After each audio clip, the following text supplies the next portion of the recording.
Hello friends, എല്ലാവർക്കും audio ടെക്കിൻ്റെ പുതിയൊരു വീഡിയോയിലേക്ക് സ്വാഗതം. എൻ്റെ പേര് അഭിഷേക് വി എസ്. ഇന്ന് നമ്മൾ ചെയ്യാൻ പോകുന്നത് ലൈറ്റ് ഫിഡിലിറ്റിയെ കുറിച്ചൊരു പ്രോജക്റ്റാണ് നമ്മളിന്ന് ചെയ്യാൻ പോകുന്നത്. ഈ പ്രോജക്റ്റ് ഓൾറെഡി നമ്മൾ ചെയ്തു വെച്ചൊരു പ്രോജക്റ്റാണ്. ഈ ഒരു പ്രോജക്റ്റിൻ്റെ രണ്ട് ബ്ലോക്ക്, അതായത് റിസീവർ സെക്ഷനും ട്രാൻസ്മിറ്റർ സെക്ഷനെയും കുറിച്ച് അതിനെക്കുറിച്ചാണ് നമ്മൾ ഇന്ന് വീഡിയോ ചെയ്യുന്നത്. അതായത് ഒരു റിസീവർ സെക്ഷൻ്റെ വർക്കിംഗ്, അതിൻ്റെ ഓരോ ബ്ലോക്ക് എങ്ങനെ വർക്ക് ചെയ്യുന്നു അതിൻ്റെ ബാക്കി ഡീറ്റെയിൽസും, ട്രാൻസ്മിറ്റർ സെക്ഷൻ എങ്ങനെ വർക്ക് ചെയ്യുന്നു അതിൻ്റെ കുറച്ച് ഡീറ്റെയിൽസുമാണ് ഇന്നത്തെ വീഡിയോയിലൂടെ നമ്മൾ പറഞ്ഞു തരാൻ പോകുന്നത്. നേരെ നമുക്ക് വീഡിയോയിലോട്ട് പോകാം. ഇതാണ് നമ്മുടെ ലൈഫയുടെ റിസീവർ സെക്ഷൻ. ഈ റിസീവർ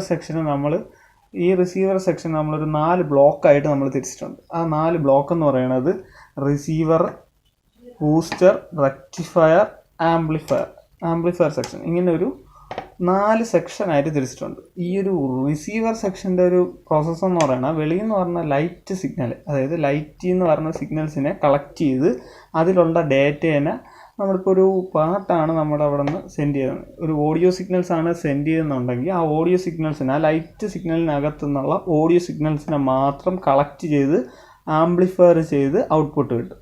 ഈ ആംപ്ലിഫയർ ചെയ്ത ഔട്ട്പുട്ടിനെ നമ്മൾ ഒന്നും കൂടെ ആംപ്ലിഫിക്കേഷന് നടത്താൻ വേണ്ടിയിട്ടാണ് നമ്മൾ ഇവിടെ ഒരു ആംപ്ലിഫയർ ഉപയോഗിക്കുന്നത്. ഈ ആംപ്ലിഫയറിൻ്റെ ഔട്ട്പുട്ട് വളരെയധികം കൂടുതലാണ്. അതായത് ഒരു 50 വാട്ട്സ് അടുപ്പിച്ചുകൊണ്ട് ഇതിൻ്റെ ഔട്ട്പുട്ട് വാട്ട്സ് എന്ന് പറയണം. അതൊരിക്കലും ഈ സ്പീക്കർ രണ്ടും താങ്ങത്തില്ല. ഈ ഒരു ആംപ്ലിഫയറിന് പറ്റിയ സ്പീക്കർ കൊടുത്തു കഴിഞ്ഞാൽ ഈ ഒരു പ്രോജക്റ്റ് വലുതായിപ്പോൾ. അതുകൊണ്ടാണ് നമ്മൾ ചെറിയ സ്പീക്കർ ഉപയോഗിച്ചത്. കുറച്ച് വോളിയം, അതായത് കുറച്ച് വോളിയം വെച്ചാൽ മാത്രം മതിയാവും. ഇതിൻ്റെ ഔട്ട്പുട്ട് ക്ലിയർ ആയിട്ട് കിട്ടാൻ വേണ്ടിയിട്ടാണ് നമ്മൾ ഈ ഒരു സെക്ഷൻ മെയിനായിട്ട് യൂസ് ചെയ്യുന്നത്. ഇനി അടുത്ത പരിചയപ്പെടാനുള്ള 2 സെക്ഷൻ ഒന്ന് ബൂസ്റ്റർ സെക്ഷനും ഒന്നെന്ന് പറയുന്നത് റെക്ടിഫയർ സെക്ഷൻ. അതായത് നമ്മുടെ 1 ആംപിയർ ട്രാൻസ്ഫോമറാണ് ഇവിടെ യൂസ് ചെയ്തിരിക്കുന്നത്. ഈ 1 ആംപിയർ ട്രാൻസ്ഫോമർ റെക്ടിഫയർ ചെയ്ത് നമുക്ക് ഔട്ട്പുട്ട്, നമ്മളിവിടെ ഒരു 12 വോൾട്ട് റെഗുലേറ്റർ ഉണ്ട്. ഇതിപ്പോൾ 4 റെഗുലേറ്റർ ഐസി ഇവിടെ ഇരിക്കാൻ കാരണം എന്ന് വെച്ചാൽ പോസിറ്റീവ് റെഗുലേറ്ററും നെഗറ്റീവ് റെഗുലേറ്ററും, അതായത് 12 വോൾട്ട് പോസിറ്റീവും ഔട്ട്പുട്ട് എടുക്കണം, 12 വോൾട്ട് നെഗറ്റീവ് നമുക്ക് ഔട്ട്പുട്ട് എടുക്കണം. അതുപോലെ തന്നെ 5 വോൾട്ട് പോസിറ്റീവും നമുക്ക് ഔട്ട്പുട്ട് എടുക്കണം, 5 വോൾട്ട് നെഗറ്റീവ് നമുക്ക് ഔട്ട്പുട്ട് എടുക്കണം. കാര്യം നമ്മൾ ഈ സർക്യൂട്ടിനകത്ത് എത്രത്തോളം നെഗറ്റീവോ പോസിറ്റീവോ പവർ സപ്ലൈ ആവശ്യമായിട്ടുണ്ടോ എന്ന് നമ്മൾ ഇതിനു മുമ്പേ നോക്കിയിട്ടില്ല. അതുകൊണ്ടാണ് ഇതുപോലെ ഈ ഒരു സർക്യൂട്ട് ഡിസൈൻ ചെയ്തത്. നമുക്ക് ആവശ്യമുണ്ടെങ്കിൽ നമുക്ക് നെഗറ്റീവ് വോൾട്ടേജ് എടുക്കാം. അത് കണക്കാക്കിയാണ് ഈ ഒരു സർക്യൂട്ട് ഡിസൈൻ ചെയ്തിരിക്കുന്നത്. ഇനി ഇതിൽ നിന്ന് നമുക്ക് ഔട്ട്പുട്ട് കിട്ടുന്ന 1 ആംപിയർ, മാക്സിമം പോയാൽ 1 ആംപിയർ മാത്രമേ നമുക്ക് ഔട്ട്പുട്ട് കിട്ടുള്ളൂ. അതുകൊണ്ടാണ് നമ്മളിവിടെ ഒരു ബൂസ്റ്റർ ഉപയോഗിച്ചത്. കാര്യം ഈ ബൂസ്റ്റർ ഉപയോഗിക്കാൻ കാരണം എന്ന് വെച്ചാൽ നമ്മുടെ ഈ ഒരു ആംപ്ലിഫയർ സെക്ഷൻ കൂടുതൽ വോൾട്ടേജോ കറണ്ടോ എടുത്തു കഴിഞ്ഞാൽ ബാക്കിയുള്ള സെക്ഷനിൽ ഒരേപോലെ വോൾട്ടേജ് നിൽക്കത്തില്ല. ആ ഒരു പ്രശ്നം പരിഹരിക്കാൻ വേണ്ടിയിട്ടാണ് ഇവിടെ ഒരു ബൂസ്റ്റർ വെച്ചേക്കണേ. ഈ ബൂസ്റ്ററിൻ്റെ പ്രത്യേകത കാരണം ഈ ഒരു 12 വോൾട്ട് എടുത്ത് 12 വോൾട്ട് കുറഞ്ഞാലോ കൂടിയാലോ ഒരു പ്രശ്നം ഉണ്ടാകത്തില്ല. അതനുസരിച്ച് ഇത് ബൂസ്റ്റ് ചെയ്ത് ഔട്ട്പുട്ട് കൊടുക്കും. അതിനുവേണ്ടി നമ്മളൊരു ബക്ക് ബൂസ്റ്റർ ഉപയോഗിക്കുന്നുണ്ട്. മാക്സിമം ഒരു 35 വോൾട്ട് വരെ ബക്ക് ബൂസ്റ്ററിൽ ഇൻപുട്ട് ചെയ്യാൻ പറ്റും നമുക്ക്. ഇത്രയാണ് നമ്മുടെ പവർ സെക്ഷനെ കുറിച്ച് നമുക്ക് പറയാനുള്ള ഈ ഒരു റിസീവർ സെക്ഷൻ്റെ. ഇനി റിസീവർ സെക്ഷനിൽ ഇതാണ് നമ്മുടെ ഫോട്ടോ ട്രാൻസിസ്റ്റർ, ഫോട്ടോ ഡയോഡോ നമ്മുടെ സോളാർ സെല്ലോ ഒക്കെ ഉപയോഗിച്ച് നമുക്ക് ഡാറ്റ റിസീവ് ചെയ്യാം. അതിനൊരു പ്രശ്നമില്ല. ഞാൻ ഇവിടെ ഉപയോഗിച്ചിരിക്കുന്നതെന്ന് വെച്ചാൽ ഫോട്ടോ ട്രാൻസിസ്റ്ററാണ്. ട്രാൻസിസ്റ്റർ ഉപയോഗിച്ച് ഡാറ്റ കളക്ട് ചെയ്യും. ആ ഡാറ്റ കളക്ട് ചെയ്ത ഡാറ്റ ആംപ്ലിഫിക്കേഷൻ 2 സ്റ്റെപ്പ് ആംപ്ലിഫിക്കേഷൻ നടത്തി ഔട്ട്പുട്ട് ഒരു ആംപ്ലിഫിക്കേഷനും കൂടെ നടത്തിയതിന് ശേഷമായിരിക്കും നമ്മുടെ ഈ ഒരു വലിയ ആംപ്ലിഫയറിലോട്ട് പോകണം. ഇതിൻ്റെ സർക്യൂട്ട് ഡയഗ്രവും ബാക്കി കാര്യങ്ങളെല്ലാം നമ്മുടെ ഈ വെബ്സൈറ്റിൽ കൊടുത്തിട്ടുണ്ട്. നിങ്ങൾക്ക് ആവശ്യമുള്ളവർക്ക് അവിടെ നിന്ന് സർക്യൂട്ട് ഡയഗ്രാം, ബ്ലോക്ക് ഡയഗ്രാം ഒക്കെ അവിടെ നിന്ന് കളക്ട് ചെയ്യാവുന്നതാണ്. ഓരോ ട്രാൻസിസ്റ്ററിൻ്റെ എമിറ്റർ ബേസ് കളക്ടർ ഏതൊക്കെയാണെന്ന് വരെ അടയാളപ്പെടുത്തി നമ്മൾ ആ വെബ്സൈറ്റിൽ കൊടുത്തിട്ടുണ്ട്.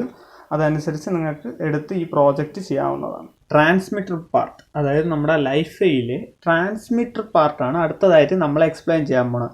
ഇതും ഒരു 4 ബ്ലോക്കായിട്ട് നമ്മൾ തിരിച്ചിട്ടുണ്ട്. ഇതൊന്നെന്ന് പറയുന്നത് റെക്ടിഫയർ സെക്ഷൻ, റെക്ടിഫയർ വിത്ത് റെഗുലേറ്റിംഗ് സെക്ഷനാണിത്. നമ്മൾ റെക്ടിഫയർ ചെയ്ത്, അതായത് AC DC ആക്കി ആ ഔട്ട്പുട്ട് നമ്മൾ റെഗുലേറ്റ് ചെയ്ത്, അപ്പോൾ 12 വോൾട്ട് ആണെങ്കിൽ നമുക്ക് 12 വോൾട്ട്, 5 വോൾട്ട് ആണെങ്കിൽ 5 വോൾട്ട്, അങ്ങനെ റെഗുലേറ്റ് ചെയ്ത് ഔട്ട്പുട്ട് തരുന്ന സെക്ഷനാണിത്. രണ്ടാമത്തെ സെക്ഷൻ എന്ന് പറഞ്ഞാൽ നമ്മുടെ ഇതാണ് ഔട്ട്പുട്ട് ഇൻറ്റൻസിറ്റി കൺട്രോൾ ചെയ്യാൻ പറ്റും. അതായത് ലൈറ്റ്, ഇതെങ്ങനെ വേണോ നിങ്ങൾ ചെയ്ത്, ഇതിനകത്ത് ഞാനൊരു LED ആണ് വെച്ചിരിക്കുന്നത്. ഇതിനകത്ത് LEDയും ഇതിനകത്ത് ഞാൻ ലേസറുമാണ് വെച്ചിരിക്കുന്നത്. ഈ 2 ലേസറിൻ്റെ LEDയുടെ ഇൻറ്റൻസിറ്റി കൺട്രോൾ ചെയ്യണത് ഞാൻ ഇവിടെയാണ്. ഇതൊരു വേരിയബിൾ റെസിസ്റ്റർ വെച്ചിട്ടാണ് ഞാൻ ഇതിൻ്റെ ഇൻറ്റൻസിറ്റി കൺട്രോൾ ചെയ്യുന്നത്. ഈ ഒരു XLR ഫീമെയിൽ വഴി നമ്മൾ ഓഡിയോ സിഗ്നൽ ഇൻപുട്ട് ചെയ്യും. ആ ഇൻപുട്ട് ചെയ്യണ ഓഡിയോ സിഗ്നൽ ഇവിടെ വന്നിട്ട് മിക്സ് ചെയ്ത് ലൈറ്റ് വഴി ട്രാൻസ്മിറ്റ്. ഈ ഒരു സെക്ഷനാണ് ഇവിടെ ഇരിക്കണം. ഇതിൻ്റെ എല്ലാത്തിൻ്റെയും സർക്യൂട്ട് ഡയഗ്രാം ഞാൻ നമ്മുടെ വെബ്സൈറ്റിൽ കൊടുത്തിട്ടുണ്ട്. നിങ്ങൾക്ക് ആവശ്യമുണ്ടെങ്കിൽ അവിടെ നിന്ന് ഇതിൻ്റെ എല്ലാ സർക്യൂട്ട് ഡയഗ്രാം എടുക്കാവുന്നതാണ്. ഈ ഒരു സെക്ഷൻ നേരത്തെ തന്നെ എക്സ്പ്ലെയിൻ ചെയ്തതാണ് എന്തുവാണെന്ന്. ഇനി ഈ ഒരു സെക്ഷൻ വെച്ച് നമുക്ക് പറയാം. ഇതൊരു സിംഗിൾ ട്രാൻസിസ്റ്റർ യൂസ് ചെയ്തിട്ടാണ് ചെയ്യണം.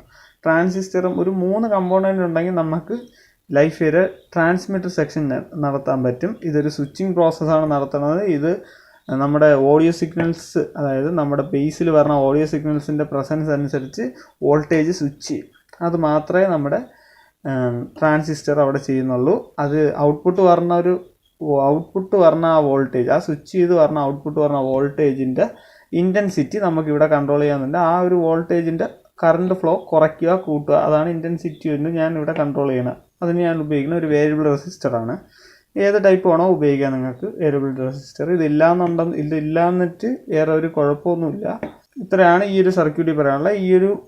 ഇങ്ങനെ തന്നെ ചെയ്യണമെന്നില്ല, അല്ലാതെ തന്നെ നിങ്ങൾക്ക് ഒരു ലൈറ്റ് വച്ച് ചെയ്യാവുന്നതേ ഉള്ളൂ. ഇത് ഞാനൊരു ഇതുപോലത്തെ ഒരു ലൈറ്റ്, പഴയ ലൈറ്റ് ഇവിടെ കിടന്നുകൊണ്ട് ഞാൻ ഇങ്ങനെ 2 ചെയ്തെന്നേ ഉള്ളൂ.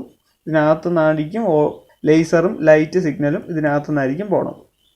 നമുക്ക് അടുത്തതായിട്ട് ഇതിൻ്റെ നമ്മുടെ ഒരു ട്രാൻസ്മിറ്ററിൻ്റെയും റിസീവറിൻ്റെയും വർക്കിംഗ് ആണ് ഇനി നമുക്ക് അടുത്തതായിട്ട് നോക്കാനുള്ളത്.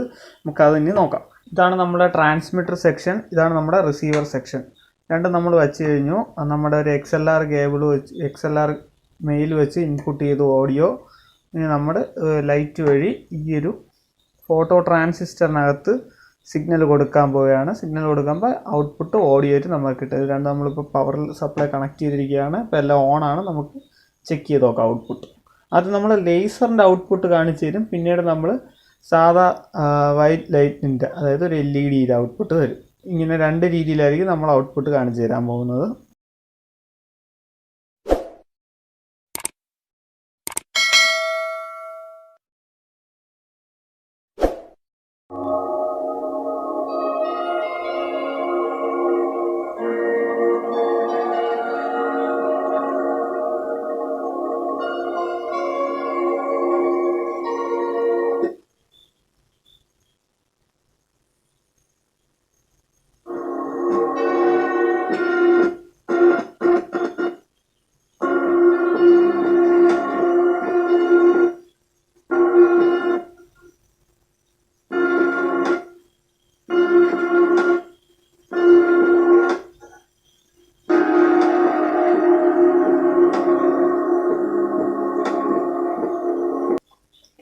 ഇപ്പോൾ നമ്മൾ ലേസർ വെച്ചിട്ടുള്ള ഔട്ട്പുട്ട് കണ്ടു.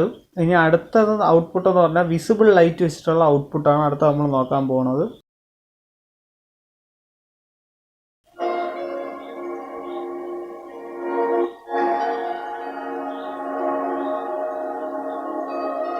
ഇപ്പോൾ ട്രാൻസ്മിറ്റിങ്ങിന് വേണ്ടി ഡാറ്റ നമ്മൾ കൊടുത്തു, ഓഡിയോ സിഗ്നൽ ഡാറ്റ കൊടുത്തിട്ടുണ്ട്.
എല്ലാവർക്കും നമ്മുടെ ഈ ഒരു വീഡിയോ ഇഷ്ടപ്പെട്ടെന്ന് വിശ്വസിക്കുന്നു. നിങ്ങൾക്ക് ആർക്കെങ്കിലും ഈ ഒരു പ്രോജക്റ്റ് ചെയ്യാൻ താല്പര്യമുണ്ടെങ്കിൽ ഈ പ്രോജക്റ്റുമായി ബന്ധപ്പെട്ട എല്ലാ വിവരങ്ങളും നമ്മളെ വെബ്സൈറ്റിൽ നമ്മൾ അപ്ലോഡ് ചെയ്തിട്ടുണ്ട്. നിങ്ങൾക്ക് ആവശ്യമുള്ളവർക്ക് അവിടെ നിന്ന് ഈ ഒരു ഈ ഒരു പ്രോജക്റ്റുമായി ബന്ധപ്പെട്ട എല്ലാ ഡാറ്റാസും അതിൽ നിന്ന് കളക്ട് ചെയ്യാവുന്നതാണ്. വെബ്സൈറ്റിൻ്റെ ലിങ്ക് ഞാൻ ഡിസ്ക്രിപ്ഷനിൽ കൊടുത്തിട്ടുണ്ട്. നിങ്ങൾ ഈ ചാനൽ സബ്സ്ക്രൈബ് ചെയ്തിട്ടില്ല എന്നുണ്ടെങ്കിൽ ഒന്ന് സബ്സ്ക്രൈബ് ചെയ്യുക. മാക്സിമം ആൾക്കാരിൽ ഈ ഒരു വീഡിയോ ഷെയർ ചെയ്തെത്തിക്കുക.